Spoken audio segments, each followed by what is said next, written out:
I am so glad you convinced me that the family car should be the Defender 110. It is so beautiful inside. It's so comfortable, and it just feels indestructible. Yes, it really is. I've been waiting a long time for the new model to come out. The Defender 110, I'm telling you, it's my favorite car of all times. It's my third one. You know, I have stories of going off-road. The guy managed the group. He was like, what are you doing in this beautiful car? I'm like, I'm going off-road. He's like, are you sure? Because you can use one of ours. And then they look like Mad Max cars. I'm like, no, we're going to do this. And he was shocked. Wow.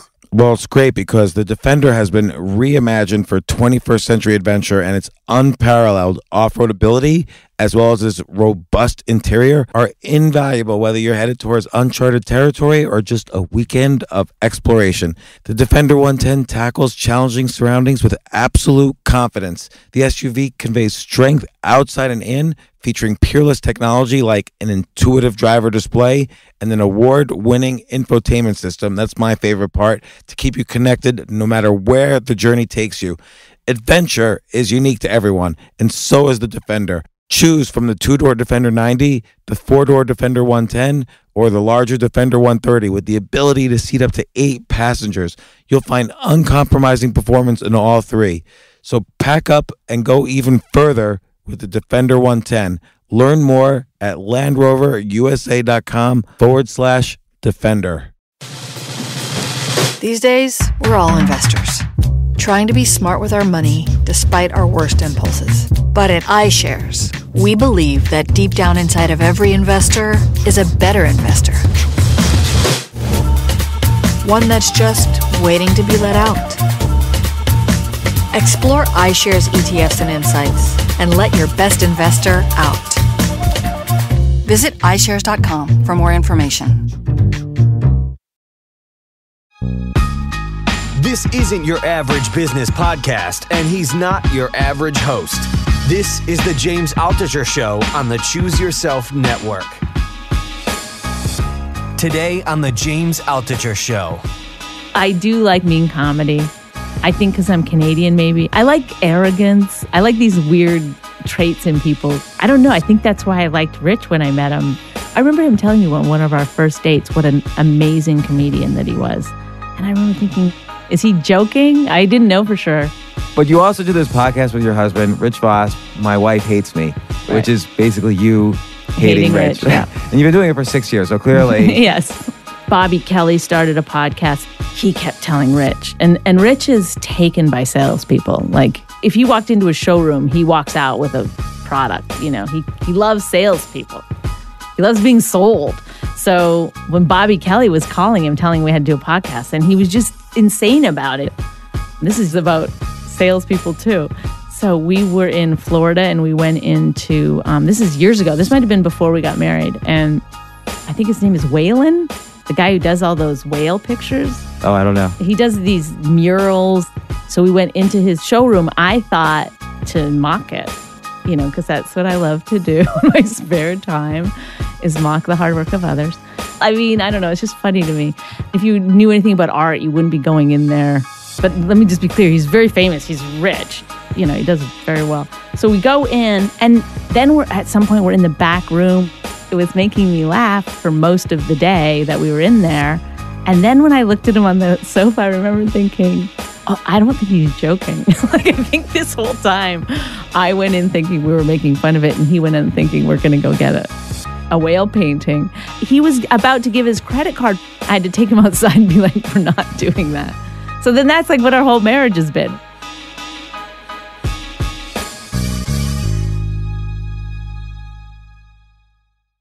Bonnie McFarlane, you're one of the funniest people I know. Oh, thank you. And by the way, that's different than just saying you're a great comedian, although you are. You're like really funny. Oh, so thank you. Part of it is, I just read your memoir and now I want to find the It's title a memoir. Again. Right. In fact, you say you're better than me, a memoir, which somehow that underlines Yes. like the concept that everyone who reads this is better than you. So it was really funny. And then I started not only watching your stand-up, there's like, it's all over YouTube, you everywhere, and we'll get into some of your credits, but I started watching the interviews you were doing, like you and your husband, Rich Voss, did Unmasked and Artie Lang show a bunch of times, and you did Sam Roberts. And like the unmasked one, I was just laughing out loud the whole interview. Like, it's Oh, that's more than great. just stand-up where you're kind of crafting these jokes. You were just like sharp and funny. So I want to kind of explore the Not differences. today. I won't be today. No, but You'll have to go back and look at my other interviews. To be fair, you knew the unmasked guy. I forget his name, Fez or whatever. No, Fez is the other one. Okay. Ron Bennington, who is, and he's just a really, really funny guy, and he's good at interviewing because he knows when you're being funny. You know what I mean? He knows when to take you seriously. He knows when to like sort of add a tag to your little joke. He makes you seem better than you are. Oh no, I don't think that's true. That because I've seen you on other interviews, but also you had you've known him for a long time, so there was that added. You guys, it was more like a feeling of you guys were just sort of hanging out, right? And you just kept insulting Rich, your husband. You know, that's the dynamic that we find works best. I have done interviews where I've been complimentary to Rich, and it just falls apart really quickly. the interviewer doesn't like it. Like everyone's like, "What's happening right now?" I sometimes do it at the cellar table when all the other comedians are around because it drives them nuts. They can't handle it if I'm being like nice to Rich or giving him compliments. They get really angry, you know, like this is not what we want from the two of you. Well, I want to get to that actually because that this drives them nuts could be the key to everything. But I want to get through some of your credits, like your book, You're Better Than Me, a memoir is great. You had your own special on HBO at one point. That was part of their one night stand series. You did the documentary Women Aren't Funny. You've been involved with various pilots. You've performed stand-up everywhere and on every show. Letterman, Colbert. What are some of the shows you've been on? I did Letterman 3 times. I did Colbert once, and then that's pretty much it, really. And you've done Montreal just for laughs a bunch of times. Yeah. So you're regular. I don't know. You're regular everywhere in New York. Yeah. And do you tour a lot, or you used to? I used to, but I don't anymore because of the kid. But kids are a drag, right? They really freak you out. No, she comes with me, which, like, if I go. There's a couple places that I'll go where I'll take her if it's just, you know, as soon as I pull her out of school for the Thursday night, and then so we'll leave after school on a Thursday, let's say, and then I'll work Thursday night, Friday. She's out of school, Saturday, Sunday, and then come home. And I don't know how I used to do it without her because she makes me live a life, you know? Like you have to get up at a certain time. You have to go to the hotel. There's a lot of time spent in the hotel pool. And then, you know, you got to go out and see the city that you're in and find playgrounds. And it's hard work though. It's exhausting, but it's like I used to just lay in bed and watch whatever was on MTV for just, you know, hours at a time. You don't think that's more fun than like keeping her alive from drowning in the pool? I feel like every time I go on... It was a lot more depressing before, let's say that. Like it was easier, but it was a lot more depressing. Like you just get so tired of it, you know? I feel like, how old is she? She's 10 now. Okay, so 10's a good age. So, yeah. But she's been doing it with me since she was like 3. 3 is hard because then your only job is to keep them alive when you travel with them. Like they're just running around trying to die. I should say, I went on the road with her when she was a baby. That was the easiest because it's just like having a potato that you have to change the diaper once in a while. She was a really good baby, easy. You didn't have to get another, seat on the flight. You just hold her. Right. But then when around 2 is when it really started to get hard. When she was like walking and sort of talking, like, where it wasn't just a lot of work physically, but it was also became emotionally difficult also. That's when and then I had to buy another plane ticket for her. So then that's when I stopped traveling with her. That's when I made Women Aren't Funny, the documentary, because I was like, I can't go on the road anymore. Right, so you might as well make a great documentary instead. So, that started out as just a little short thing that I was going to do. And then it became... You know, because I have Rich Voss in my life, who was like having a real life producer on your ass all the time. And he wouldn't let it go. I probably would have just stopped doing it at some point. It seemed too hard at some point. I was like, I can't. But some of the footage in that of you and Rich, we'll get to that in a second. I want to get to the I wanted to drive them nuts comment, because I feel like your comedy sort of started out of that. You sort of like went screaming out of the gate in your first year of doing comedy over 20 years ago in rural Canada. And you won America's Best Canadian New Comic in the first year. And then it feels like So hey, let's start with that. What attracted you to the whole comedian thing? I was living in Vancouver. I was trying to be a copywriter at the time, and I got a job as a hostess at a comedy club, and it was really the first time. I mean, I'd seen comedy before that, but it was the first time I spent a lot of time thinking about comedy, and it was amazing to me. I loved it. I loved watching the comedians do their acts over and over again. I don't know, like seeing the little differences and stuff, like watching somebody like some comedians would do the same act. And because I was a hostess, once I was done seating people, I just stood at the doorway and watched every show. So, you'd see some comedians just do the exact same thing every single show, every single night. And then others would change it up and do different things and how the crowd was different every night. And I don't know. I just started in my head writing jokes all the time in my head. And then at some point, maybe a year later, I started doing them. I tried to sell them to comedians, but they were like, no. They didn't want to buy your jokes? Well, nobody had any money. It was Canadian show business. We're all Canadian, Canada. It's like extra $3 Canadian. Yes, not available.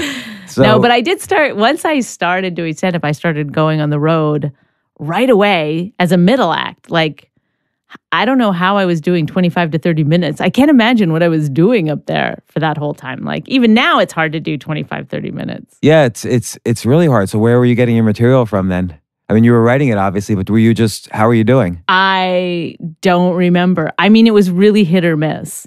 I remember going on tour with a comedian who was really funny, and he killed every night. And I just remember thinking, like, what a wonderful feeling that must be to know when you hit the stage that you're going to win these people over. Like, I was like, this could go really wrong. That's an interesting thing, win them over. How much, what's the relationship between, particularly for a short set, like anything less than a half hour, what's the relationship between likability and funny? Well, I think likability trumps everything. That's the number one thing that, you don't have to be a nice person to be likable either. I mean, they can just like you. It's just sort of that innate thing, I think. And, they always say timing is everything. And I think it's not. It's likability is everything. It feels that way to me because I have been trying to I kind of got that bug as well, but I'm much older, so it's older to get that bug. And I had jokes that I knew were funny in some cases and not in others. And then I would listen to the video. Why didn't it work? Why did it work in some times and not others? And the times when it didn't work is when I had nobody in the audience rooting for me. Like I had no friends in the audience. And so I didn't build up the likability with the audience enough for them to like jokes that were maybe a little more crude. Well, I think that is a true thing too. If they don't know, like when you become a known comedian, it's much easier because then they sort of have some background on you. They go in there liking you. Right. Or they even just like in today's climate too, they don't know if you're a good person or a bad person. Like they don't creepy. Yeah, they don't get irony really. It's like enough comedians now have been assholes that's a real thing. You could just go up and be a total fucking jerk. Are you allowed to swear? Yeah. And this is like your podcast. Okay, you can say whatever you want.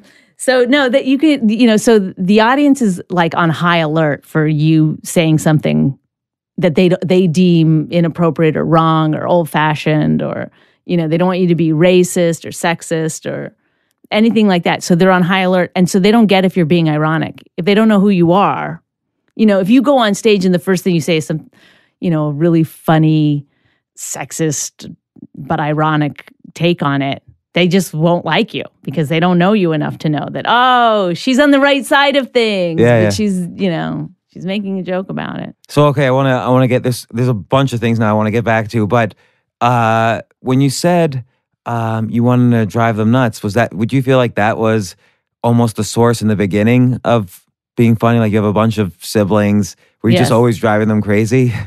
Yeah, I mean, I don't think I knew that about myself that was a thing, but I do. I have a healthy disdain. Like when I'm on stage with the audience, sometimes even if they're laughing, liking me, I get irritated by them. I was watching your 2010 Just for Laughs, and was I getting angry at that? You weren't getting angry at them, but I felt like you were super funny and they were laughing, but I felt like you just didn't care at all. You were just like just at your own pace, just hanging out there on the stage? No, I'm sure I was in my head just being like, are you kidding me? Like, so, I don't know. I don't know if it's just, it's never enough from them. I don't know what it is, but I'll be having a great set and they won't laugh at something that I think is funny and it'll just turn me. I'm so immature about it. Do you ever tell them you should laugh at this? I've seen some comedians do that. I've been like embarrassingly mean. Like, and the moment it feels good, it's like you lash out at people and you're like, you guys are the fucking worst. Do you know how dumb you are? You know, I've said shit like that to audiences after they've been liking me. I've gotten just angry at the them. end, just somewhere in there, I will, especially on a long set, there's at no point the audience will either turn on me or I'll turn on them. We could start off in a love fest. We might even end up again in a love fest, but there's somewhere in my act where But I think that's healthy why. though. Like I think not pandering to them is a healthy thing. Like having But they want to be pandered to so much it drives me crazy. Like if you make a joke at their expense, they get so mad. And you're like, are you fucking kidding me? Like what's an example? Like I used to have a joke where I would say, you guys, something about, you know, the audience, you guys seem so nice. And by that, I mean unattractive. And they would get really upset I've by seen you do that. And it's like, well, it's dark. I can't see. Like really, I'm going to make like a blanket statement about everyone in this audience. But you can feel them just... And I guess it's like you come out and you say something mean to them. Well, the other thing I love to do... But it's also a play on the whole relationship thing, where if someone says, oh, I like him, he's nice. Yeah. I'm referring to now what people say to me all the time. It means they're totally unattractive. Right. Right. And everyone comes up. Everyone used to always go on stage. I don't know if it's still a thing and be like, this is a good looking audience, you know, and get them on their side. And I was always like, ugh, I won't do that.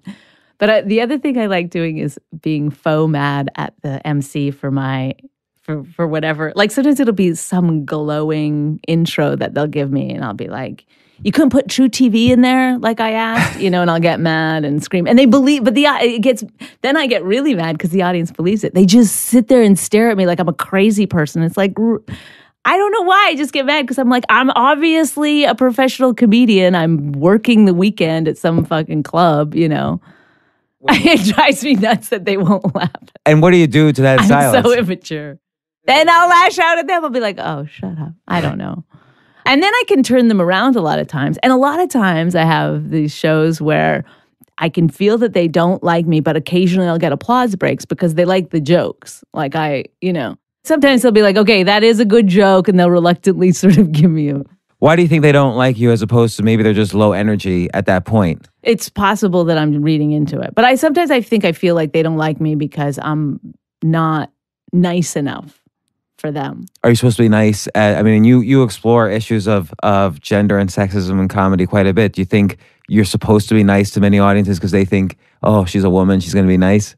I don't know I don't know if it's because I'm a woman or if it's just a certain particular thing that they see up there. I mean, you really are supposed to match for them. They want you to match your comedy with your look. And, you know, if you're a big schlubby guy, they don't want you walking around talking about how you're getting laid all the time. They want you to be like, oh, I can get laid. You know, they get confused very easily by, you know, when you're not, what's the term?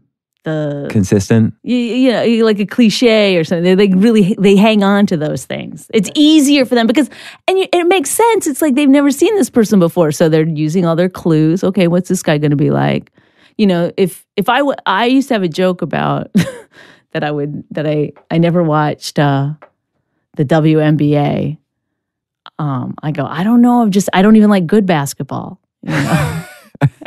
I go, they slow it down with less passing and scoring. I'm still not into it. And the audience never understood it because the baggage that I bring as a woman on stage is that I'm a feminist, you know, that I'm going to be pro-woman all the way. So then when I tell that joke, they're totally confused. Well, it's interesting too because they because can't take a left turn. I think that joke requires, like, let's say a second for them to figure out as opposed to like this smashing over the head punchline. And so it's not funny. It's funny, but I like that you're telling your. But I wonder just how, not a good joke. I wonder if you how do you handle the fact that some jokes require like that extra quarter-second pause so they could think about it and connect the dots? Well, that is the other thing that makes, like, I probably, this is why I loved writing the book, because I didn't have to worry about. You had no audience. I had no audience. I just wrote whatever I wanted. And I myself, as a critic, I'm very critical of myself. So that was enough. That was, I didn't need also like 300 people. Right. So that brings to the question, like, why do comedy? Because every night I don't know. I think you're going to be you're risking cutting your head off every single night. That audience is brutal, and they don't realize the effect it has on you. Right. And at this point in my career, it shouldn't have any effect. I shouldn't care at all. Like, I feel like such an amateur sometimes when I still care. Like, tonight I'll go do a show at some Brooklyn, thing, hipster thing, and I know I'll get mad. I know I will. I already know I'll just be like, ugh, you people gross me out. Look at yourselves. You're judging me. But by knowing that in advance, though, is that a way for you to kind of relieve the stress in advance? So rather than you being worried. Well, I do give myself a pep talk. I'm like, be nice. Sometimes I try to do, I've never been good at, are in love with the universe and the universe loves you back. And I just feel like as a comedian, you shouldn't do. You shouldn't do anything that's going to rub down the edges, Well, that's a good point. And it seems like, again, this sort of almost conflict humor, like you want to drive them nuts. Like I should have mentioned earlier, I want to drive them nuts, but I want them to love me for it. At the same time. Yes. Which is going to personally cut you in half every single time. Yes. Because if they laugh too much, you're not driving them nuts. Right. But you also do this podcast with your husband, Rich Voss. He's a great comedian. You do this podcast, My Wife Hates Me, which is basically you hating Rich. Yeah. And you've been doing it for 6 years. So clearly, yes, you haven't. Our hate has endured. Your hate's endured, or the concept is somehow a little bit off, or we don't know what, or somehow, I don't know, you haven't hated him enough. And you've been doing that podcast for a really long time. Like before, how did you guys get started on that? Well, Rich had been wanting me to do a podcast for a long time. And I guess because Mark Maron kind of led the way with comedian podcasts, like in 2009 or... Yeah, and then Bobby Kelly started a podcast, and then he started a podcast network, and then he kept telling Rich. And Rich is taken by salespeople. Like, if somebody's telling him to do something, he will do it. It seems like he's not that kind of person, but he's like if he walked into a showroom, he walks out with a product. He loves salespeople. He loves being sold. So when Bobby Kelly was calling him, telling him we had to do a podcast, and he was just insane about it. He wanted to do it so bad, and I didn't want to do it. I was really depressed. Our house had burned down. We were living in this apartment waiting for our house to get built again. And I don't know. I was beaten down by it. And then I just said, I'll do it if we can call it My Wife Hates Me. And then him and Bobby Kelly were both like, yeah, that's what it's going to be called. But see, again, it's this kind of almost conflict humor. It seems that's the source of a lot of the funny for you. Right. I like mean comedy. I think because I'm Canadian, maybe. I like arrogance. I like these weird traits in people that I think you weren't supposed to like when I was growing up. Like what? Like arrogance. Like you were never, in my family, you were never supposed to talk highly of yourself. You were always supposed to say, like the book title, like you're better than me. That was, And Canadians are very... you don't get too ahead of yourself, And I don't know. I think that's why I liked Rich when I met him so much, because he was really arrogant. I remember him telling me on one of our first dates what an amazing comedian that he was. And I remember thinking, like, is it real? Is he joking? I didn't know for sure. Well, you on the very last podcast I know we're skipping all around. I kind of want to get at some point to the development of your career. No, this is great. I just, whatever. But in the last podcast of My Wife Hates Me, you said that also. I don't know. I can never tell when you're joking around. I started to realize over the years, like so many things have happened where I think he's joking. And then at some point I'm like, oh my God, you're not joking. But maybe a joke is like a way to test. Can this joke become reality with her? Right. Well, I maybe that's the podcast I talked about where, and this is about salespeople too. So we were in Florida and we went into, this is years ago. This might have been before we got married. And I think his name is Waylon, the guy who does all those whale pictures. Oh, I don't know. He does these murals on, walls and stuff, but he also does these whale, paintings that you can buy. So we went into his showroom. I thought to mock it, because that's what I love to do in my spare time, is mock the hard work of others. And, because it's not like high end, it's pretty basic stuff. This guy's Whales. Whale. I mean, I don't know. It's just funny to me. And if you knew anything about art, you wouldn't be going in there buying this guy's whale paintings. And but let me just be clear. He's very famous. He's rich. He does very well. So we go in, and then at some point we're in the back room. We're sitting on a sofa. They're putting paintings up with lights for us to look at. Yeah, once you've done that, you're dead. And then I started to think, because Rich was getting really into it, and it was making me laugh for most of the day that we were in there. And then when I looked at him on the sofa, I remember thinking, oh, I don't think he's joking. I think this whole time I went in thinking we were making fun of it, and he went in thinking we're going to go get a whale painting. And he was about to give his credit card for 3 whale paintings. And I had to take him outside and be like, we're not doing that. So then that's like what our whole marriage has been, where I'm like, is this... Oh my God. It's again, so funny when you specifically are making fun of him on like Unmasked or any of these shows. That's when it really kind of comes out that you just enjoy it. And he enjoys it too. Well, he enjoys the attention. Yes, but he also is very complimentary of you. He'll occasionally back up and say, no, Bonnie's great. And then, he used to be really, really mean to me on when we do these like live shows and stuff, but the audience didn't like it. They only like it one way. They really only like it if I'm making fun of him. Well, think about like if you're in an audience with a heckler. If the heckler is a drunk guy as opposed to a drunk woman, you have to treat them differently. You can't gang up. If you're a male comic in particular, you can't gang women up. too. I've had the same experience where I'm in a position of power, I guess, to that drunken woman too, because the audience doesn't like it if she has to be really out of control for the audience to get behind that. And so it's interesting, but though. You can say anything to a man. Yeah, because unless they have a legit complaint against you, right? Which I unfortunately have had a couple of times, but I'm just starting. So, so okay, after your Canada's, I almost said America's, but let's not get ahead of ourselves yet. You're Canada's funniest new comic. Then you start going on the road.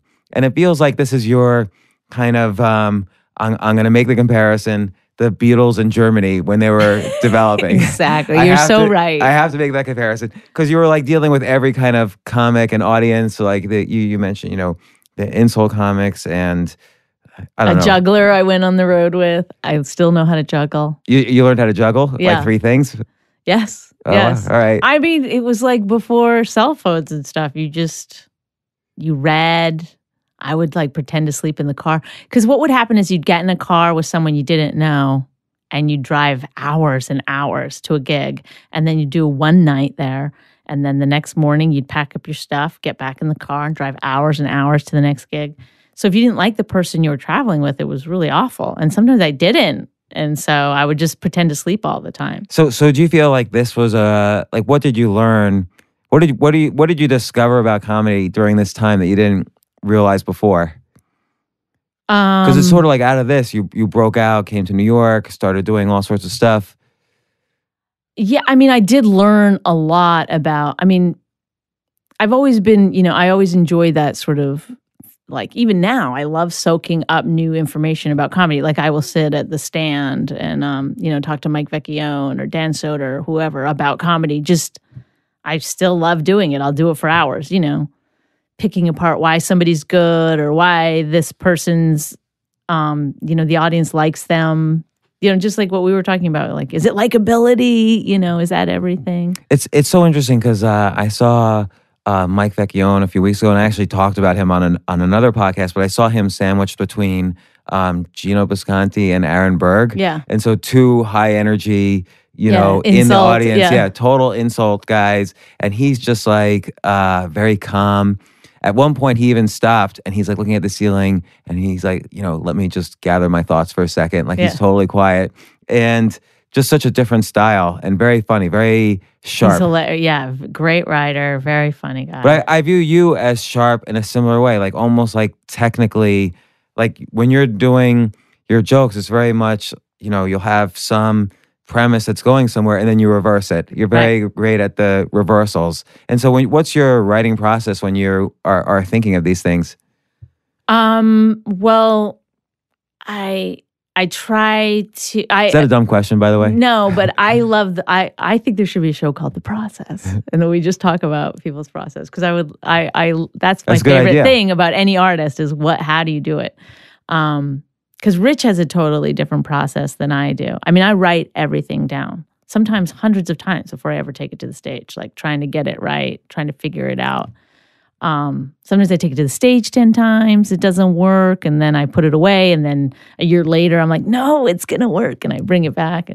Well, and the whole concept of it not working, like you said, you've been doing this for so long, but still occasionally things, of course, occasionally, all the time. Yeah. I think of it, this is honestly, okay, it's like if you're a baker and you have to make like, you make cookies all week. You make just batch after batch after batch after batch of cookies all week. But then only one part of one cookie is good enough to eat.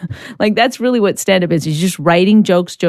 And then it's like, oh, that one part that is salvageable, and I'll try to build some jokes around that. So now I still want to get back to the writing process, but it seems like the psychology is just too brutal to withstand. So it's really awful. Because it seems like a lot of comedians that I know have everybody basically has some insecurity in them. Nobody likes to get up on a stage and be ignored. Right. But some people are better at being ignored than others. Like you'll watch some comedians go on stage and the audience doesn't respond very well and they just do what they set out to do.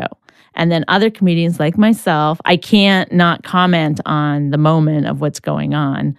But that's a skill too, because then you're trying to teach the audience to laugh at you or to laugh with you when you kind of address them. I know, but it's just such an open sore of insecurity, I think.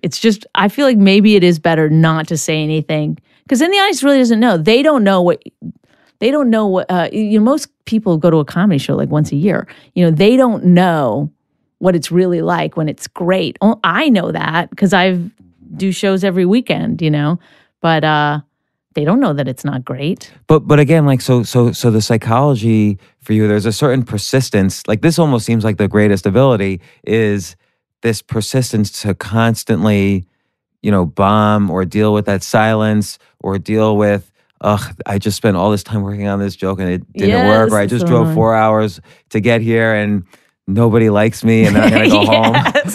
And you have to do it over and over again. Well, sometimes how do you not be liked over and over again? How do you what? How do you not be liked over and over again? I don't know. It's weird. You get used to it, I guess. Because sometimes I think, I do a lot because I do gigs where I can drive home after. So I don't particularly go on the road, but I will drive up to 3.5 hours, depending on how much somebody will pay me, so that I can drive home that night. Relieve the babysitter or whatever. Because Rich goes on the road Thursday through Sunday most weeks.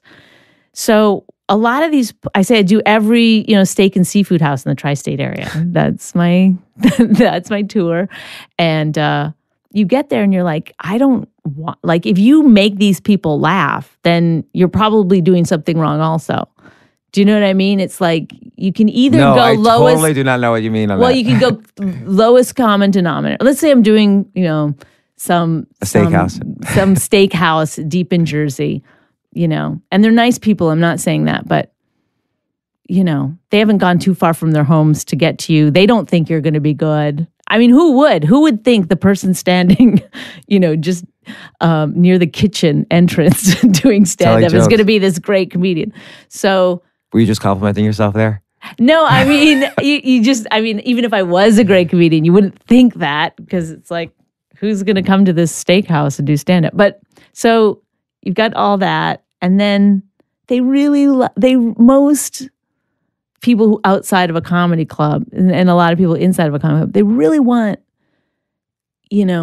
sexual, not too sexual, but they want it to be, family-friendly sexual. They want a lot of dick jokes. They'll just, you could do it all day long and they're fine with it. They're drinking. It's a night out. They don't want any intellectual study. They're not interested in expanding, their mind in terms of, because like it's funny, like a lot of comedians now, they're like, they want to teach people how to behave. And it's like, these people would be like, no, I don't think so. And so then if you like really kill with this audience, you can't drive home feeling great about yourself either, because you're not cutting edge as a comedian. Right, you're just kind of pandering in that sense. You're just pandering, I guess. I do a lot of crowd work, but then if you don't do well, then you got to drive home feeling shitty too. But it seems sometimes like there's like a no win to it. It seems like the most interesting jokes, though, and I'm going to throw that WNBA one in here. It requires, like, if you've been drinking, and if the audience has been drinking, they do need to like think about, oh, this is a smart joke. I have to spend a half a second connecting good basketball versus WNBA. And she's a woman. What's happening here? Right. It's like they have to piece it together inside themselves, as opposed to like a dick or fart joke or whatever. It's just automatically funny. Right.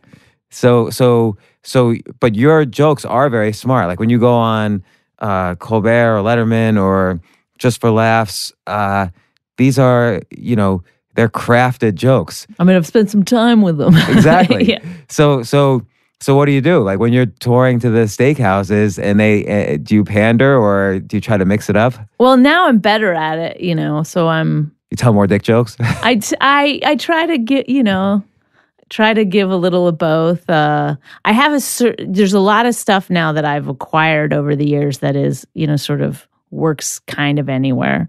So I pull that stuff out a lot, and then there's other, it's almost like you're doing different art in different places. So depending on the crowd, like you kind of figure out, this is an XYZ crowd, and you've identified through all your experiences, there's maybe 100 different types of crowds. You figure it out real quickly. Okay, there's more women than men. They're older versus younger. They're a little more conservatively dressed. They're drunk. They're not drunk. They didn't like the last guy or a woman. So this is what I do. This is the playbook. Yeah, and it's not even that intellectualized. It's just like, it's blue collar. I'll do my marriage stuff, I feel like it could be intellectualized, though. Like I feel it's a little bit like if in Brooklyn, I'm not going to do driving material. Do you know what I mean? Like you do have to, like sometimes you have I have a really funny GPS joke I can't do in the city because nobody drives. It's not their experience. So even if it's funny, and sometimes it irritates me too, because I'm like, I know you drove before you got here. I know you know what driving is. I know you understand what a GPS, I know if you saw this in a movie, you'd get it. So don't just sit there like, oh, not my experience. Do you say that? Do you challenge them like that? I mean, I definitely have. So, but then it embarrasses me because I feel like I'm being so amateur. But again, it's not just a stand-up where you've experienced rejection, and not to say you've been rejected everywhere, because you've obviously built up this massive career. But you've tried pilot after pilot after pilot, like. And I think the dream of a lot of stand-up comics is to eventually have your own sitcom. So what's happened in that space for you? Well, I've never wanted to be an actor, so that's like a weird thing that people have a hard time with too. And yet you've been cast in a bunch of things. I was, yeah. I mean, when I lived in LA, I mean, when I first came to comedy even, I was like, I wanted to be a writer. That was my main goal. And then, and I did. When I lived in Los Angeles, I wrote a lot of stuff, and then on a lot of TV shows. And then I also was always making short films and, these live shows that had, mixed media in them and stuff. And, but it's hard. I think it's like anything. It's like,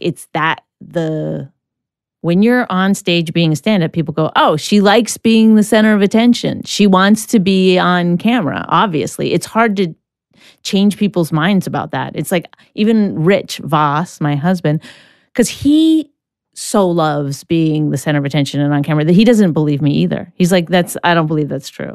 And it's like, I just don't. I don't like looking at myself on camera. I don't like that anxiety. I don't like putting on makeup. I don't like all those things that go with it. And I'm really much happier writing. And I don't even it's like I've written a lot for other people. And so even when I write jokes for other people and I see them do it, I get the same feeling. I get a good feeling, almost better because there's no anxiety with it. It's not going to come back on me. And yet to know that something is good, it's almost like you have to perform it yourself to really see how to tweak it and twist it to how the audience is reacting. So you get the right rhythm on any joke. It feels like you have to do it. Well, I've written for people who are not comedians that do speaking tours. And I think about that all the time. It's like they're willing to pay me for these untested jokes that I'm pretty sure are good, that I'm pretty sure are going to work because I do have like a lot of experience in that. But are they going to work for somebody who's not a real, the answer it's is hard for real comedians to make this stuff work. No, but I will say, having done a lot of public speaking and then also trying to do stand-up helps public speaking all the time. Like it makes your public speaking 10 times better. Public speaking does nothing for stand-up. That's so funny. Because when you're doing public speaking, it's like that situation where somebody's already either paying to see you or they know they're going to see you. And then you're supposed to be boring because everyone else who speaks is boring. Right. So if you say anything even mildly funny, the audience is amazed. Right. And so I'm sure... I'm just going to start performing with a podium just to like lower their expectations a little. Yeah, you should say at the beginning, this is a talk, not, not a bit. Yes. So okay, so but you did get cast in a lot of different things, or at least you attempted. And again, you have to learn, and this is like a standard Hollywood thing, you get rejected all the time. Yeah. And yet it's, again, you have to deal with, like the main skill is dealing with rejection and persisting through it. Well, when I was getting rejected as a actor, I didn't care that much personally, but I felt a lot of pressure on the other people that wanted me to do that or wanted me to, because I succeeded enough times that, sometimes my agent would think that, because I'd say, I don't want to go out on this, I think it's not funny, or I didn't want to do it. And they'd always tell me how much money it was going to be, or, don't you get it? And then I'd go and I wouldn't go to the next level. And then they'd accuse me of throwing it, which I never did. I always tried to do. My ego is such that I don't want to go in and... Would you get disappointed? Same. Not for them, but like at that point, would you get disappointed for yourself? The stuff that wasn't funny, I honestly didn't care about, but I did feel bad that I was somehow holding other people back, from like my agent. I don't know why I cared well, he's not going to get 10% now. Oh, damn it. But they would, I remember, managers and agents would sometimes be kind of mean to me because I think that they thought that I had a lot. I do have a lot of attitude. I can't stop. Even, when I was really young, when I just first started, I just had a ton of attitude. And they thought that it was directed at them. It wasn't. It was that's just who I was and what I was doing. So I wasn't trying to be an asshole to them. And you know what I mean? Like, but again, I think they would think that I was doing stuff on purpose to not succeed, which was not the truth. Maybe a little bit though, because again, part of your whole thing is driving them nuts to... Well, I would say things in auditions that wouldn't help me get the job. But sometimes I said really mean things to the casting director or something, and then I would get the thing. I would get cast. Yeah, because you're funny. I don't know why that would happen either. But I remember being in an audition and just being like, so embarrassed to have to say the jokes that were written. And I was like, God, I didn't write this. I just want you to make sure people know I didn't write this. Did you ever try riffing off the script? Yeah, which is, you're not supposed to do that either. But now that I'm a writer, I think I would fucking hate that person that came in and was making, like, I didn't realize the writer was probably in the room, They were probably an executive producer or something. And I was like making fun of the writing right there in front of them. Yeah, probably. As I'm auditioning, trying to get the job. It's like, I didn't think. I wasn't thinking. So after getting thoroughly rejected all over LA, you moved back to New York. I actually was doing pretty well as a writer at that point when I met Rich Voss, who somehow swept me off my feet. And I married him and moved to New Jersey, but I kept my apartment for a year and a half. After you married him? That happened to me on my first wife. I was living in the Chelsea Hotel on 23rd Street. Nice. Yeah, it was such a great place to live. I refused. I didn't want to move in with my wife. I figured Why would I give this I wonder up? why it didn't work. Well, her dad eventually came to me and said, you need to move in That's with hilarious. your wife. So you got to do it. So about 3 months after we got married, I moved in. It took your father-in-law. And he's a big guy. He was a big guy. When a man and a woman love each other, they live together. It's just what they do. It's basically what he said. I think living apart would be, I think a lot of marriages would survive a lot longer. That could be. I feel like you've discussed that on one of your We podcasts. did, because he was going to buy, we live in a condo, and he was going to buy a unit in the same building tract, whatever it's called. And I think that's the one where I think you kept saying, I can't tell if you're joking or not. I know. Because you were getting agitated about it. Yes. And because he kept saying he was going to do it. And then I was like, do it. Yeah. Because we were going to buy a house, a bigger house. And then he said he proposed that he just buy another unit there. And I was like, let's do it. It just seemed great. And then I think he got mad that I was on board so quickly.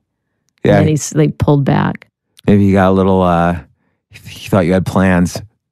Yes. And then I said, is it because you think I'm going to start having sex with strangers? But then on that podcast, he was like, I want you to have sex with strangers. Yeah. And that's when I thought that podcast was getting really intense, almost uncomfortably intense. Well, because I was like, what? I know, because I don't know if I still There's don't know. 5 different ways to look at that sentence. And you were trying to pick apart each one and he would deflect, he was making fun It's of like each. talking to a wall. He doesn't give you any answers. Oh, it was because the night before we had the discussion about it, but I had the charcoal mask on. Oh, right, yeah. I put a charcoal mask on and I forgot. And then I was trying to have a really deep... And you were saying things like, look at my face and I tell go, me look that. at my face and tell me you're serious. Look at my face. But he never was like, you have a charcoal mask on. It was only later I remembered I had it on. Let's stop to take a quick break. We'll be right back.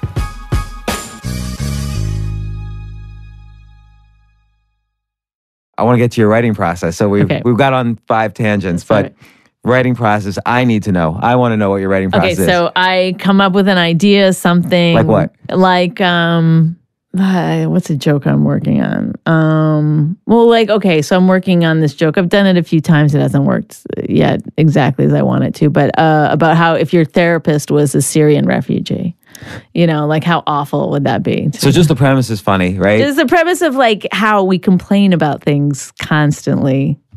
That premise is genius. So just for you saying the premise is funny. Okay, so I just don't have to do So it. you don't need a punchline. But then I guess it's just you could just keep on coming up with that premise is almost like the gift that could keep giving. Then you just keep doing it throughout your set. You're like, I'm back on gluten.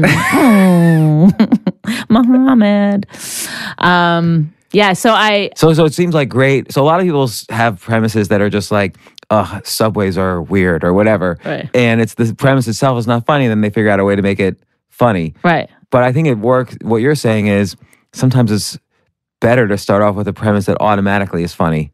Yeah, well, definitely. I mean, I wouldn't know. I don't really know how to write. If someone said, can you write 5 jokes about the subway? I don't know if I would be able to do that. I'd have to have some kind of... I mean, I actually would be able to, but not for my own act. You know what I mean? For someone else would be fine. So okay, I'll give my lesser stuff to other people. So with that Syrian refugee therapist premise, you don't even need to tell me what the rest of the process is because you can just keep coming up with new stuff each day. Then I rewrite. Well, the problem is I don't have a setup for it. I don't know how to set it up. I don't know how. What do you mean? Well, I've tried different setups for it. What about just saying I went to my therapist today? Yeah, he's a Syrian refugee. I should mention he's a Syrian refugee. Well, because it's not true. And not that I have I'm not married to the truth or anything, but I do kind of like for them to know what parts are true and what parts aren't. And yeah, because it seems like in a lot of your acts, the jokes are not true. They're not true, but I'm an unreliable narrator. But I want them to when the stuff is true, I kind of want them to know that it's. I mean, what's not true about my act? I mean, it's. Well, okay. The setups are true. One of your jokes, you say the punchline is you're a racist, and it's clear you're not. Right. Okay. So right. Well, we all are a little bit, aren't we? If we're honest with ourselves. No, I don't eat veal.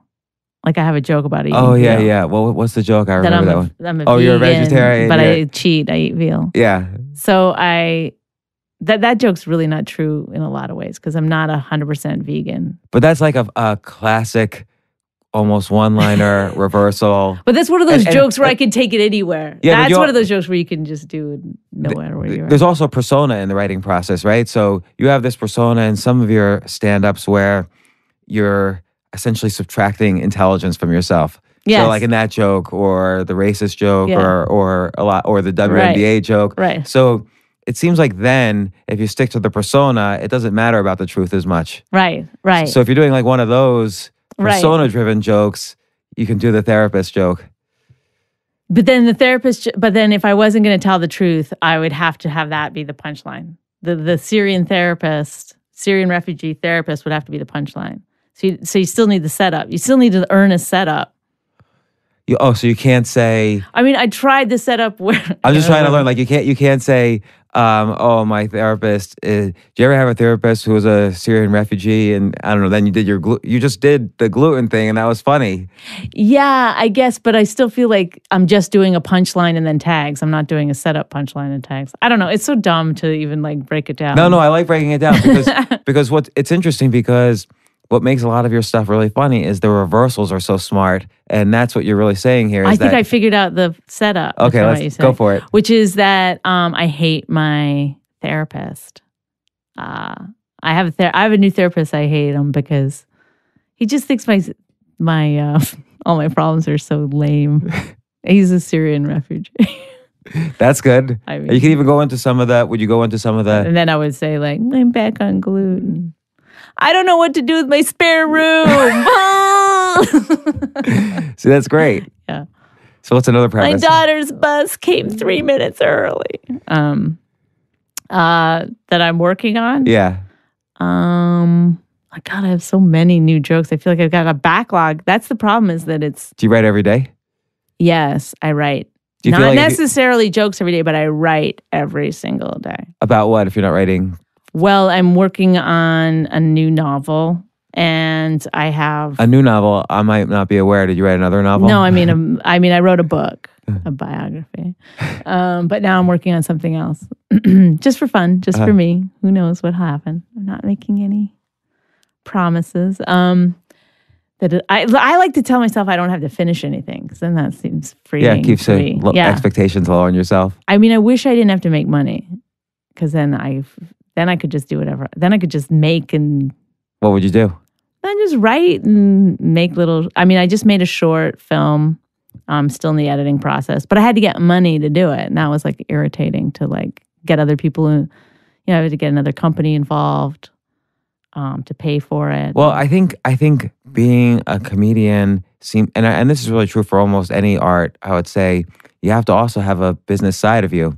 Yes. Like you look at the most successful comedians out there, they might not necessarily be the funniest, but they really have a sense of... Oh, no, they're not the funniest at all. And in fact, that's a much better marker of if you're going to do well in this business is if you're good at talking to suits, speaking that language, being business-minded, understanding that it's a job, And I think that's true for everything. Let's even say, I mean, you always have to have an understanding of how to sell your ideas to other people who might not be aware of you or are aware of you. So let's say you're an inventor, you still have to be savvy and social. Or you have to have and somebody raise money. that or somebody does but you it have to for convince you. them too.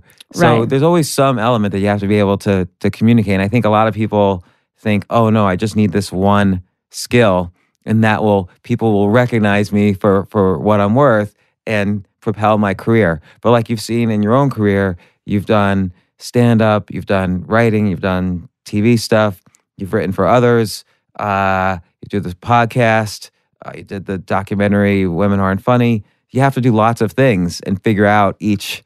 Well, that part I like. I like having all different kinds of things going, all the plates spinning at once. I hate doing meetings. I don't like phone calls.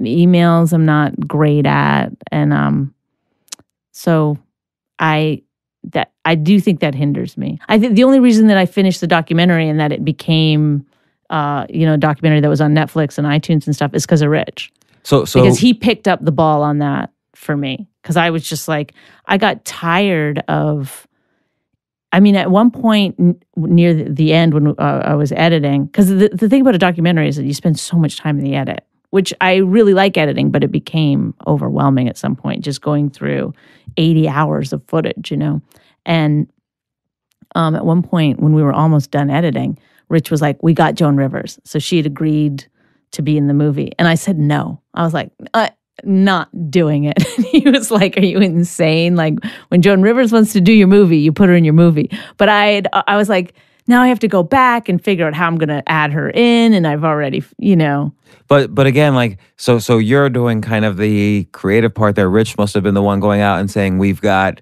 trying to get. Yes, he's good at that. He's good at, even we did this roast this summer, which we had a company film it. And, so, I worked on the one side of things but Rich got all the people and, he was the one who cast the roast, for lack of a better word, but it was all his friends and stuff. And so it seems like in despite the title of your podcast, like it's a very much a 1 + 1 = 3 kind of relationship in many respects. Like you're both comedians. Mm-hmm. You're both able to help each other, I guess, riff on material or keep yourselves sharp. Well, we always talk about that, famous comedians get unfunny so quickly once they get famous. And it's because they have people around them that are telling them all the time how great they are. And Rich and I always talk about how we'll never have that. We always have the other person to be like, but that right there is a funny joke. That's awful. But we do. We like, I don't know. I guess, I don't know. Other people would think we're mean to each other, but it works for us. I think again on these, I think almost the best stuff is like the interviews where you guys are just hitting it at each other so hard. I can't stop laughing on some of these things. Right. So there's one. I mean, I think so for some people too, because their marriage would never withstand any of that. Like I think some guys, like Rich has said mean things to me where women will write in and get very mad at him, and some men too will be like. But I think some people appreciate it because I'm laughing and, it doesn't bother me because they know they could never say that in their relationship. But that could also be why on some of these things, because likability is so important and it's harder, I think, to insult a woman than to insult a man, he backs off more frequently than you do. Yes. He'll always say, no, Bonnie's brilliant. Right, he'll do that every 3 or 4 minutes just to kind of temper it a little. Yes. So... But we've spoken about that too. I mean, that's not just, even, recently Rich was saying that he said something to some woman in the audience and people got mad. And I was like, we've had this conversation 1,000 times. You can't say those things to women. And in a way, Rich is almost, he's too into equality. He treats everybody the same way, and then it gets him into trouble. But he has also kind of this innocent, in a weird way, this innocent way about him. Like it's like he's saying stuff he doesn't know what he's saying sometimes. It's in the expression on his face. So, but I think that's part of his skill. Right. Clearly he knows what he's saying all the time. Well, no, I don't think he does. I mean, that's the thing about sometimes he really, really does know what he's saying. And then other times he's got blind spots. Like one time this woman came up to us after a show and he was selling his CDs or DVDs or whatever it was. And she was a fan. She was, and she was talking away to him and he goes, you know who you look like? And I was worried because she wasn't a particularly attractive woman. And he goes, and I was like, oh no. And he said, Tony Soprano's sister? Uh-oh. And her face, this was back when the show was still on the air probably, and her face just fell. She did not want to be that. And he goes, no, he looked over at me, he saw my face, and he goes, no, just your face. That's how he saved it. And I was like, It's an amazing way to save it too, because that's not necessarily a compliment either. I know. None of it was working. But it was like, he doesn't know. I don't know why. He just like, there's certain blind spots that he has. So in part you met, there's a story where you met at the Comedy Cellar. You were performing, I guess, right after him. But you were both, previous to that, he was on the first season of Last Comic Standing. You were on the second season of Last Comic Standing. He convinced me to do the second season. I mean, we would pretend that we met on Last Comic Standing, but that's not true. We were already in the throes of a romance. So you had seen him though on Last Comic Standing, and you didn't like him. No, I didn't like him. That's true. I thought he was an asshole, but he did grow on me as the seasons went, or as the season went on, because this is his appeal, I think. for everybody. No one likes him when they first meet him, which is, I made a short film about all his friends telling the first time they met Rich, and there are all these horrible stories. That's a great idea for a short film. Why'd you do that? The joke is for his funeral, but he hasn't died yet. But the guy will not die. No, but then I played it at his roast, so that was a fun thing.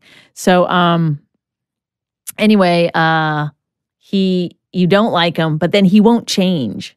There's something that people respect about somebody who's got a consistency of character. He's not being underhanded at all. That's not why you don't like him in the beginning. You don't like him because he's an asshole, but then you realize that's just who he is. He just really is genuinely that guy. And then you start to like him because you know how he's going to respond to things. He doesn't surprise you. You know what I mean? So, because I think the truth is with Rich, it's like, even if he was performing for the Queen of England, he would still, there's no way he could be somebody other than he'd still totally be Rich Voss, in that situation. And I think the key with both of you guys is that you're both extremely quick. So a lot of comedians, I think, almost over-focus on the writing. So their comedy is entirely in the bit that they're doing. Right. Whereas you guys are just it's almost like you must practice all day long. Like well, we you do. must like drive home thinking of like, I'm gonna insult him this way if he says, and then if he says this, I gotta say this. It's like it's a chess game. It's just constant. I mean, we've been having dinner in our hometown in New Jersey before. Like I remember one time we were sitting on the patio and we're just doing, it was probably sounded exactly like what we do on the podcast. We're having and I was like, busting his balls a little bit. And these people came up and they go, "Oh my God, it's really real. You guys are exactly what you think." Because they listen to our podcast or something. But it's just funny. People do that to us all the time. They're like, "Oh, it is real. It is that." And podcast. I love podcasts like that because, and I think more people should do podcasts like that where it's like an interesting format. It's not like you're interviewing each other. No. There's 200,000 interview podcasts.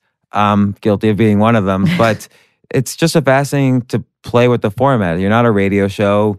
You don't have to interview each other. You could just go at it and have fun. It's literally just an hour. We just sit at our kitchen table and.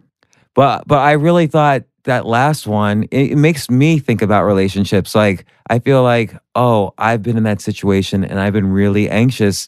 What does the other person mean? And they try to explain in 5 different ways, and each way feels false to me. Yes. And it might not be false, or it might be true. I don't understand. And you just get that anxiety, that relationship anxiety, like what's going on here? What's being communicated to me? And it seems like what's fascinating about your podcast is that dynamic is really real. You're not lecturing on relationships. No. You're having like a dynamic is happening right in front of us while we're listening. Yeah. And it's again, like I think you mentioned how his first wife feels like she's listening in. She feels like she's listening in on like this intimate argument, and that's what it really does feel like.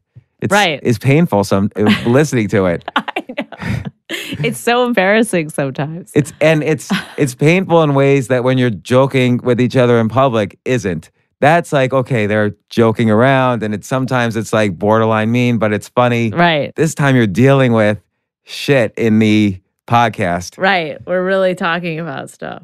Well, I like those podcasts best because, even that incident that you're talking about where I was trying to get at, like, what's real, what's not real. And he'll just be like, all right, let me talk about where I was last weekend. He'll want to like do something totally boring. He'll want to take the podcast, and it drives me nuts. It's like we were just talking about something that people might actually find interesting. And he does that in the interviews you guys have. Is that they'll change the subject like really quickly, and you'll have to like wait a second. You have to bring it back, and that's funny too. That dynamic. Yeah. So there's one story. I don't mean to be talking more about Rich than you. This is how it goes. This is how it works. No, but I think it's interesting, the dynamic, because people probably wonder all the time, what's it like to go out or marry someone who's essentially in the same business and you guys could help each other. And I think there's both complications and really great things that can happen out of it. Like you could help each other doing these documentaries. And how do you ride? There must be also some competitive aspects. Well, I do see some competitive aspects, but I honestly feel like not from me. Like, not to be mean, but I want. Who would be more upset? I think when you're a woman and you want your husband to do well, there's still that thing where it's like you have pride in how well your husband's doing. You know, my neighbors, they think Rich is really famous. They don't think I'm famous at all. They don't. You know, up until just a couple years ago, they didn't even realize it was a comedian because I go by Bonnie Voss where I live, so I'm sure they didn't even realize. And even though you're the world famous author of You're Better Than Me? Well, it's funny because when I wrote the book, I told them I was writing a book and they were like very suspicious about it. And then when I really did write it, they were like, you really did it. You really wrote a book. They didn't believe it. But I still, like, when I'm talking about Rich, like, he worked on this big movie all summer. I love that, you know, oh, he's doing so well. Because I think there's still something in it as just society goes that a woman is supposed to, like, prop up her husband and it feels right and it feels good, you know. Well, but the other way around still sort of is a little tricky. And they say the key. They've done all these studies on, I guess, academics watching different relationships in different situations, and you would think that the relationships that stick together are the ones that where both sides help each other through bad times. And it turns out the real secret is when both sides are positive during good times. Oh. And so they're each a supporter of the other's successes. That's the real test of a relationship. Right. And so hopefully he's supportive of I'm sure he is. He's very supportive, but he still feels like he's supposed to be doing better. So there is some anxiety attached to me doing well. Like if you suddenly had like a movie cast where you're the star but that wouldn't happen because I don't want to, you know, but that's not the thing I'm trying to do. The problem comes in is that, like, a little while ago, I got a deal with IFC to write a TV series. And were you able to pick the idea or did they throw the idea No, at you? I pitched it to them and then they said yes. And then we made the deal. And the idea was based on living in this, New Jersey suburbs. And great idea. Rich really wanted it's a very funny show. So I grew up in the New Jersey suburbs, so you get with the characters. I based almost all the characters on the real people that I live near. And anyway, Rich really wanted it to be him and I in the show because he wants to be on TV. You know, that's something that he really wants. And I didn't want to be in the show. But it's like they're not going to have Rich play Rich if I'm not going to play Bonnie, you know? So that became like a weird thing where, he was angry because he thought this was our opportunity to, have our own TV show. And I guess it was. I mean, they weren't against it at all. And And you were still going to be the writer / showrunner or whatever. Right, so you both be on the set every day.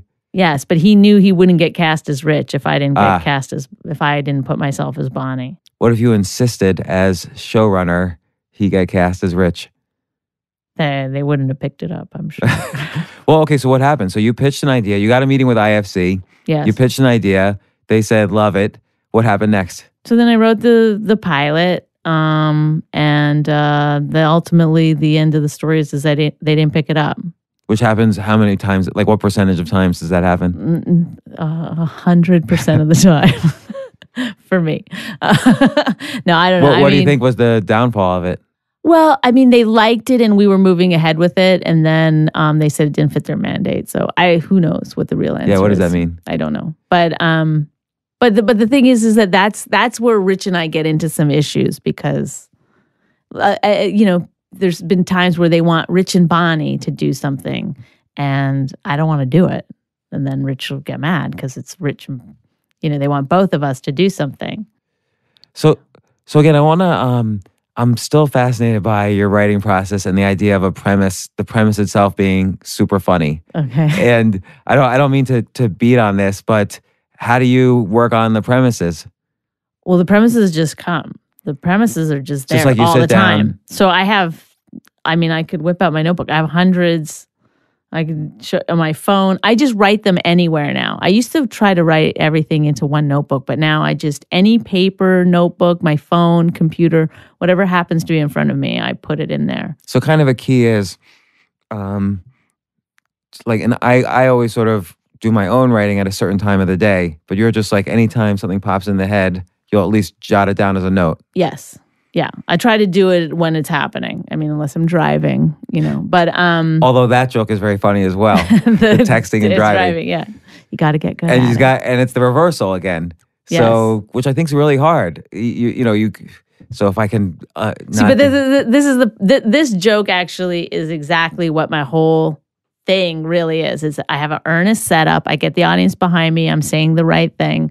So I'm saying texting and driving. I hate when I hear people say I only do it once in a while. That's how you get killed. To be good at something, you have to practice. So we start to realize then that things are going to go dark. Right. So then but that joke, sometimes they don't like it because they know that texting and driving is so bad. So why are you saying it? You shouldn't be doing it. But I will just say it's objectively funny, and then they can just do what they want with it. Right. So it's funny because it's just got that reversal thing almost automatically makes something like that funny. It's high stakes because people get killed. Right. And then you subtract your intelligence from the punchline and then deliver the reversal. Right. So I think I also think works. because a lot of sometimes I'll get, and this is a fascinating thing to me too. So I have the earnest setup and then the reversal, let's say, on a lot of jokes. And sometimes the earnest setup is earnest because it's high stakes. People are getting killed. Yeah. I never thought about how high stakes that was. I don't care about people getting killed. But the high stakes jokes are the best because I like jokes too where the audience is really scared for you, that you're entering into a zone that they don't want you to enter into. Like what? Like if you start to talk about race, for instance, they get right. They don't know where it's going to go. Right. And the tension goes high on certain things. I wonder if they care for you. So in the sense that she's about to go, she's funny, and I hope the rest of the audience likes her. Right. Or there'll be things where they think that's the joke.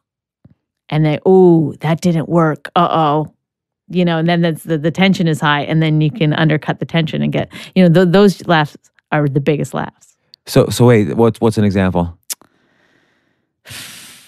So these are super high stakes where you're playing with the audience. The audience is part of the joke, right? In some sense, right? Like in an abstract way, right? I can't think of one off the top of my head now. Well, I have tons of them, but I can't tonight. It's the minute I leave here, I'll text you 100 of them. All right, that's good because then I'll throw it into the thing. What's another type of premise? I'm gonna steal all of this when I start writing jokes. Well then, okay. So my favorite is the earnest premise, the earnest setup, where you're really saying something socially you've heard before. People know it's right.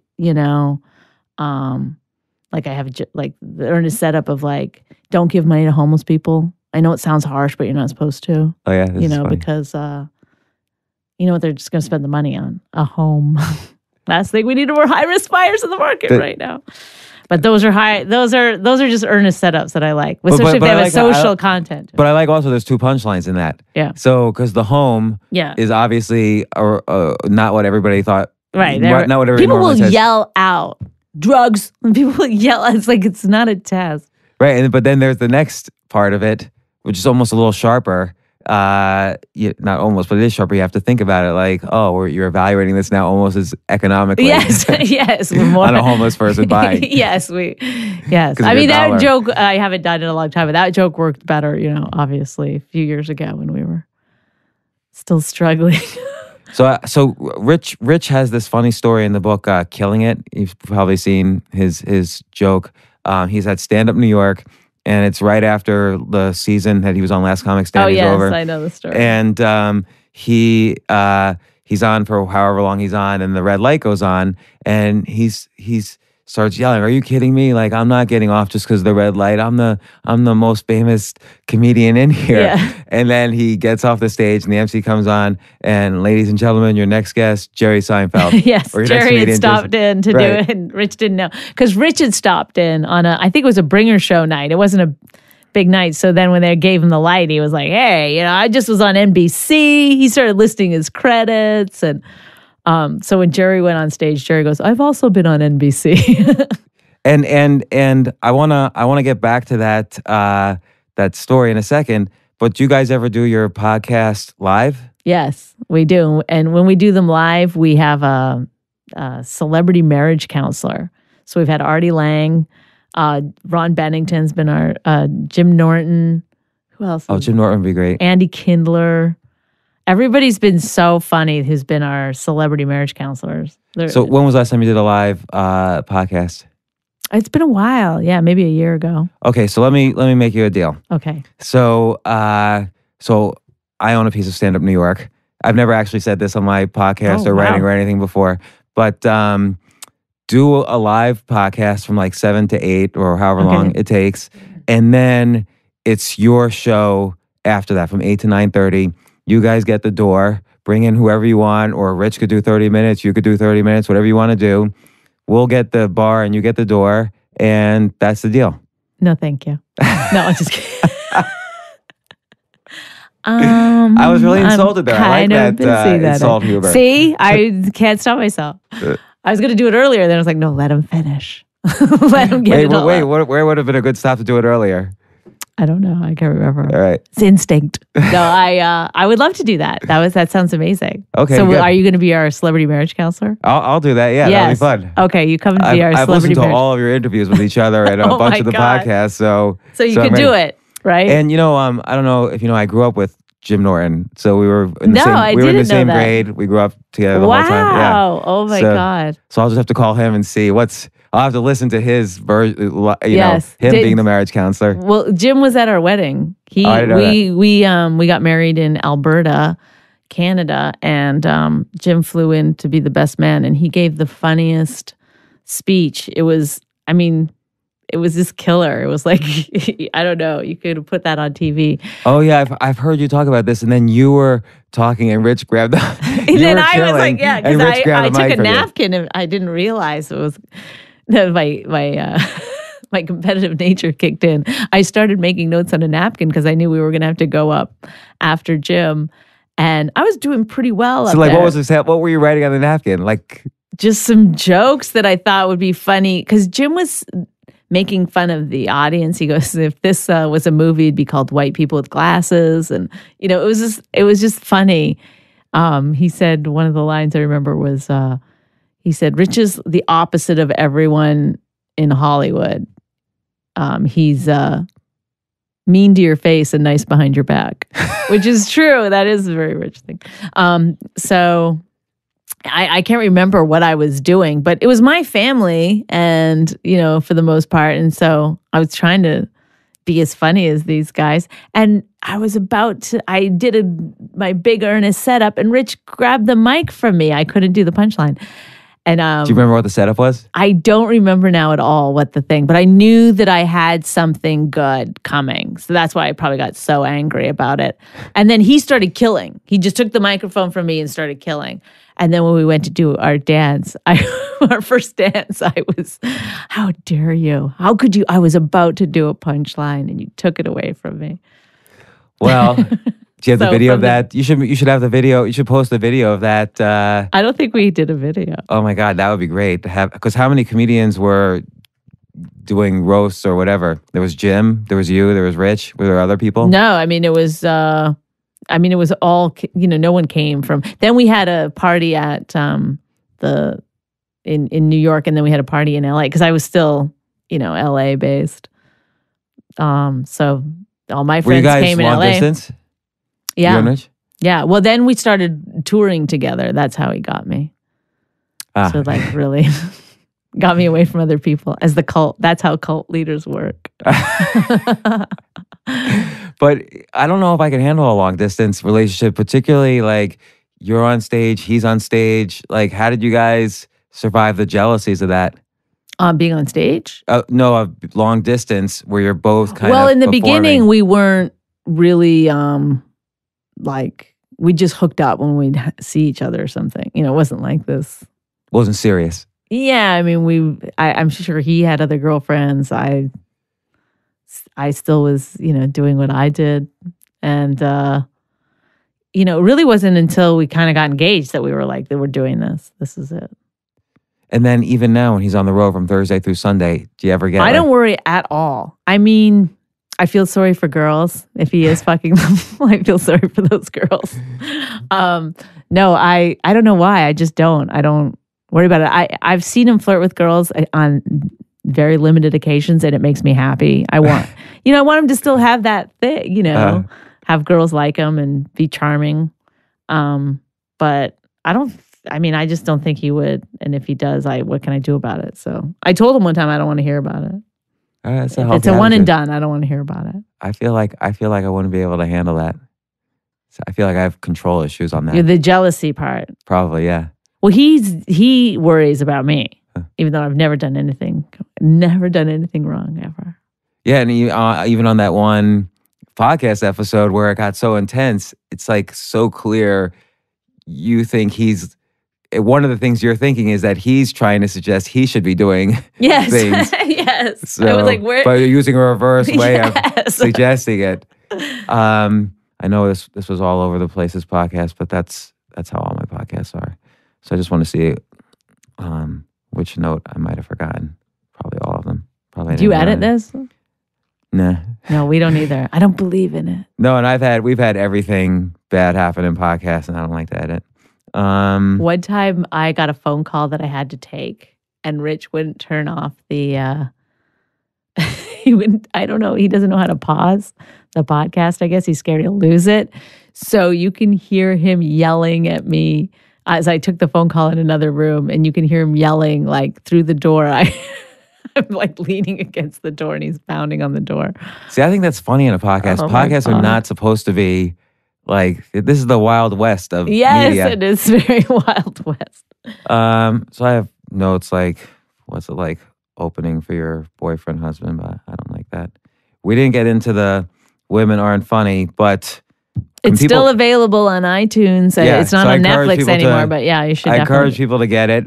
I encourage people to listen to your podcast. I encourage people to listen to all of your stand-up because I find it educational. As someone in year one of my path into this, and I go up now 3-4 times a week just trying to learn. That's great. Well, you know, it is a great time if you are really serious about being a comedian because you can just. I used to have to go into a comedy club and sit downstairs and I would, you know, when I first got to New York, I would just be at the Cellar every night watching comedian after comedian after comedian. And now you can just go online and watch everybody and see what people are doing. And, you know, you can really have comedy school all the time if you want. It's so true because I'll think, well, which persona am I playing with today that I'm trying to tweak and learn? Mm-hmm. And then I'll find the comedians that fit that and just watch YouTube video after YouTube video just to learn. And that's why I think being analytical with this, for me, is a little bit of a way to avoid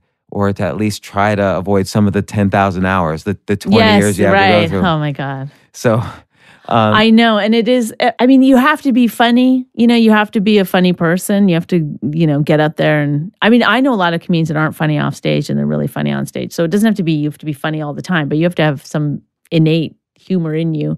But there is a lot of things that I feel like, you know, over the years, I mean, I've always loved comedy, and I've always been a student of it. So I liked that part of it, like picking apart a joke, why that joke works, why that joke works for that person, why, you know, how does that person start? How does that person build their set? But now you can do it where you can, you know, you just have to remember people's jokes, you know, and think about how that setup worked and how the payoff worked. But now you can just go online and, you know, you watch it over and over and over and over and really like understand it. You would probably appreciate, I did one podcast with Gary Goldman. Yes. Where for 90 minutes we just picked apart his abbreviated state joke. Yes. And it was just so brilliant. I listened to that. Yeah, That's it's just so fascinating to hear him go through it. But I want to plug your memoir one more time. You're Better Than Me, a memoir. Yes, you could still buy that. Which is a lie right in the title because it's definitely not true.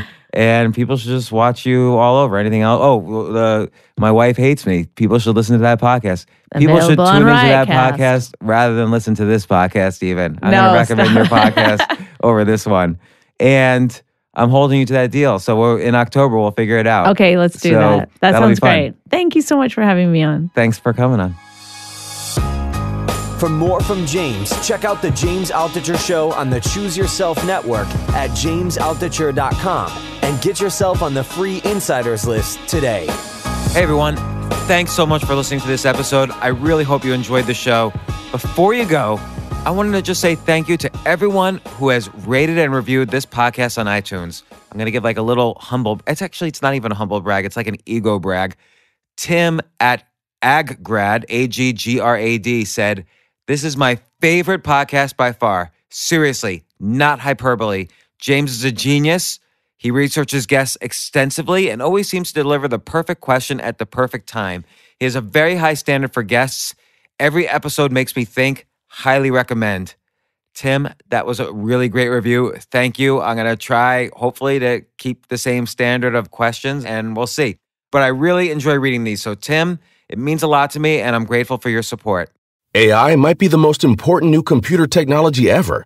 It's storming every industry, and literally billions of dollars are being invested. So buckle up. The problem is that AI needs a lot of speed and processing power, so how do you compete without costs spiraling out of control?